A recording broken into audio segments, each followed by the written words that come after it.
Ayun, good morning. Double check yung okay. Nakaraan nawawala pala yung boses no. Ayun, so good morning. Once again, nandito tayo ulit sa Mindanao Avenue, April 16. Tayo bumabaybay ngayon ng maluwag sa Mindanao Avenue dahil halos lahat po half day. Yung iba po hanggang alas 3, yung iba po hanggang alas 5 pa rin. Okay, so ayun po. Ang maganda sa biyahe natin ngayon nag-uuwian na ang mga tao sa iba ng probinsya para hindi ko alam ang Holy Week ba nila ay para mag-outing. So ayun, dahil napakainit nga naman kasi kaya napupunta tayo sa mga sa mga resort, sa mga beach Ayan, mga beaches sa Batangas madalas yan. Tapos sa north Subic. So yun, 2 taon na po ang ating unit, ang ating WSP. Kahit anong angulo ko kasing tignan, gusto ko sanang mag-upgrade ng maraming nag-o-offer, pero ano po bang purpose ng aking e-bike? May pang service po lang naman namin to, kaya lagi kami magkaangkas. Tapos siyempre may mga gamit kami, pagka yung iba mayroong gitna di ba? So pagka may gitna, ang hirap maglagay ng mga pwedeng patungan. O bibili ka lang kunyari ng sako ng maliit na sako na lang ng bigas. So may lagayan. Nasaraan yung NMAX. Sa init nga po, isa rin po yun, isa sa konsiderasyon ko, yung init. Pagka ikaw ay nakamotor, yung init ng singaw ng makina, tambucho, ayun, nakakaano. Dahil nga dito po sa Novaliches, sobrang traffic laging matraffic. Kaya ang ginawa ko, ako na nag-adjust. Di mo maano yung traffic pasaway lahat ng mga parami po na parami yung mga pasaway, di pa traffic ng pa-traffic yan. Tapos ang problema lang talaga natin ay mga disiplina. Yung iba nakakadamay sila gaya nito, wala naman dapat to sa Mindanao Avenue, nasa gitna pa ng kalsada Ay, ang ganda ng e-bike niya. Ayun, tama, e-bike. So yun, ano pa ba? Sa 2 taon masabi ko na syempre naman nabawi naman natin yung ginastos natin. Dahil ano ba yung ginastos natin? Baterya saka controller. Actually baterya lang sana talaga kaya lang naiwagaan din ako sa controller talaga, at nabibitin din ako sa stock na controller. So ayun, so guys, i-invite ko nga po pala kayo sa mga gusto pong dumalo sa pagka kayo po ay nagawin sa Novaliches pwede po tayong tumambay doon sa aking pwesto, yung Ganti. Milk tea po siya at merong coffee din. So kung meron po kayo sa mga bagong bago po ang WSP at bumili po ng shock papalitan ng shocks niya, pwede ko po kayong tulungan doon. Set natin, gusto nyo doon tayo. Kesa tumambay po kayo sa NWO napakatagal, tapos pagka nakita pa yung medyo mamahalin yata yung shocks ninyo, hindi po namin ginagawa. Hindi po pwede yan kasi aftermarket po yan. Pwede yan guys, pwede natin gawin yun pakapihin nyo lang ako. Diba?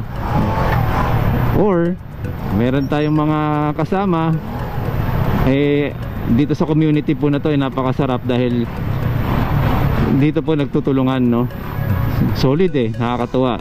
Nabuo natin yan. I'm not self-claiming it pero nabuo natin yan sa isang GC. Hanggang nagbuo po talaga ng isang solid po ang The Wasp Club. So shout out kay kay RB at ang mga members ng Wasp Club Siyempre shoutout din natin si Chris Charles sila Cab, CJ sa bandang south naman. So ipag-meet natin yan pagkadating ng medyo makaluwag-luwag sa schedule. Pag-meet natin yung sa gitna NCR. So sa mga nakasubscribe po, maraming salamat po. Sa mga nagko-correct po, maraming salamat din po dahil ako po ay continuous learning po tayo at continuous sharing ang ginagawa po natin. So sa mga ano din po, no, sa mga nangangailangan po ng insurance sa renewal po nila sa kotse, sa motor, ay baka akala nyo mahal po yung insurance. Nako, napakamura lang po niyan. Tapos ang laki na ng coverage ninyo. Tingnan nyo po yung mga nangyayari. Yung napanood ko kahapon yung sa ano, Guadalupe, pinakailaman po ng gwardiya yung kanyang sasakyan, nakapatay. Nako po, napakasama naman nangyari. So yung mga gano'n, hindi natin alam sitwasyon eh, di ba? Tahimik ka lang naman, may bibilin sa ano, pero may ano, may nangialam, ayun. So ayun guys, at nandito na tayo sa may ano, hintayin na natin kasi ayaw ko talagang mahabol dahil ano, mahirap. Mas maganda ng prevention, no? May distansya tayo. So sa balita, medyo nakakarinig tayo na mag 50 degrees Celsius ang ano, ang init ng panahon ngayong araw. Sa may Laguna nakita ko nag 50. Pero dito sa NCR parang yun yung ina-expect natin. Ako po, pagbaon tayo ng maraming tubig at habaan ng pasensya sa kalsada, iwas road rage, no? So yun, maraming salamat po ulit. Siguro tingnan ko na lang kung may tutuloy ko to sa may bandang EDSA para makita nyo lang yung sitwasyon, kung anong sitwasyon ng traffic situation sa EDSA ngayong April 16 na mag half day ang mga tao, no? Ang government po declared na half day, no? Ayun, so ayun muna, mamaya po ulit kasi ang tagal pa ng oras, nakakahiya naman po. At daldal ako ng daldal dito. Daldal ako ng daldal dito na wala naman po kayo napapansin, nakikita. So or gusto nyo, pwede ko naman i-share yung difference talaga sa ibang bansa. Yung ganyan, bawal yan sa ibang bansa talaga. May mga Pilipino rin po sa ibang bansa at nakakasunod po guys, nakakasunod. Ayaw din naman nila mahuli. At ang mga kapulisan doon sa ibang bansa, hindi naman ang lalaki ng katawan na kailangan. Kaya nyo nga balibagin eh. Kaya lang bakit nire-respeto sila. Yun yung may dignidad, no? Hindi porket malaki katawan mo eh kaya mo na sila, no? So ayun, do not underestimate yung kanilang capacity, no? Diyan nga po nakilala sa ating pambansang kamao eh, si Manny Pacquiao, di ba? Akala nila basta-basta lang ang Pinoy, di ba? O di yun, nagpasikat sa ating bansa, di ba? So ayan, let's go na. Hindi ko na pinutol guys. Kaya lang, medyo kailangan ko mag-shades, no? Ayan, tuloy nung ano, nakakamiss yung ganong motor, yung mga tawag ko sa ganyan, dirt bike. Bakit dirt bike? Kasi mas madalas ang madumi yan eh. Masarap yan pang ano yan eh, pang lubak-lubak. Yun nga lang, walang compartment, no? Tapos ganun pa yung tunog, no? 2-stroke. Very ano, motocross. Ayun, pwede rin yung tawag doon, motocross. Ayan, so tanda natin may lubak dito. Ayan. So tayo ay tumatakbo ng 30, 34. Hindi ko lang alam kung nabuksan ko yung GPS para pwede natin masilip ng sabay yung ano, speedometer. Ayan, so sa mga nagne-negosyo, yan ang pinakamagandang negosyo. Yan, ice. Yung negosyo na yan, kahit walang bumili, nauubos. Lalo na ngayon. Eh, gilid tayo kasi mas mabilis sila eh. O, Pasio. Level 1 lang ako. Ayan. Nakaraan magkaaway yung Pasio eh, no? Kulit. Nangaaway. Dire-diretso si kuya. Okay. Ayun, alanganin po kasi minsan biglang dumire-diretso pag ganun. Kaya tayo nagmi-minor, no?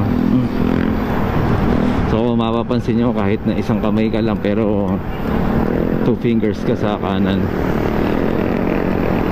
Pero syempre, yung iba sabi, bakit yung akin nagwawabol kapag ano, bumibitaw? Diba? Nagwawabol, oh. Oh, nagwawabol. No, di pagka nagwawabol yan, ibig sabihin kailangan mong kailangan mo hawakan. Ba't naman kasi kailangan bitawan? Ang galing ni Kuya tumabi sa akin. X-Max.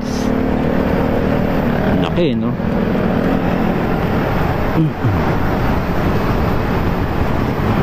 Unahan ko na itong mga to. May mga angkas sila eh. Ayan. So pa-EDSA na tayo guys. At inabutan na naman ng stoplight.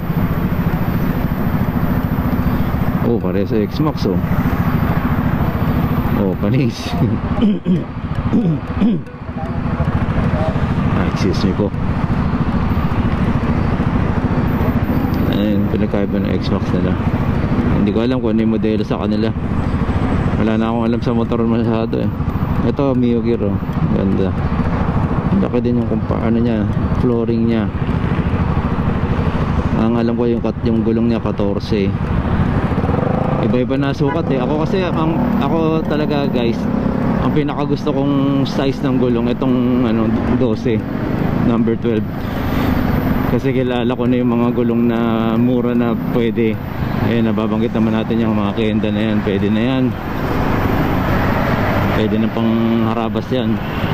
Dati lagi po ako naka-Pirelli naka-Bridgestone. Yan pinaka number 1 ko, Bridgestone. Pangalawa ko dyan ay Metzeler. Ayan. Yung Pirelli di ko masyadong trip eh. Ewan ko lang ngayon kasi iba na yung gawa dati. Yung Bridgestone nga nawala eh. Yung hoops, ang dami magandang 12 na Bridgestone. Ewan ko, mahal po kasi ang Bridgestone kasi yung nabibili dati made in Japan talaga eh. Pero sa akin sa gulong basta Taiwan makapit, kahit anong Taiwan makapit siya. Not unless medyo siya, nag-iba yung temperature eh, nagkakaroon na rin ng konting dulas that's the time na talagang kailangan mo palitan. So yan, tingnan natin yung ito. Baka sabihin nyo puro biyahe tayo. Alright, so hanggang dito na lang po muna. At kung may mga katanungan po kayo, pwede kayo mag-PM sa aking page. Ayun, sasagutin ko kayo hanggat maaari. Pero yung mga tanong ninyong nasa video ko na, check nyo muna sa video ko guys. Ayun, maraming salamat. Guys, pakilala ko lang my nephew or Oi Ko, Masaki and Taichi. Marvin Chua Motovlogいいねとチャンネル登録よろしくね。Ayan o, meron na rin tayo dito sa Japan guys. So okay, once again Marvin Chua Motovlog po. Maraming salamat po. Salamat din po sa mga nag-subscribe.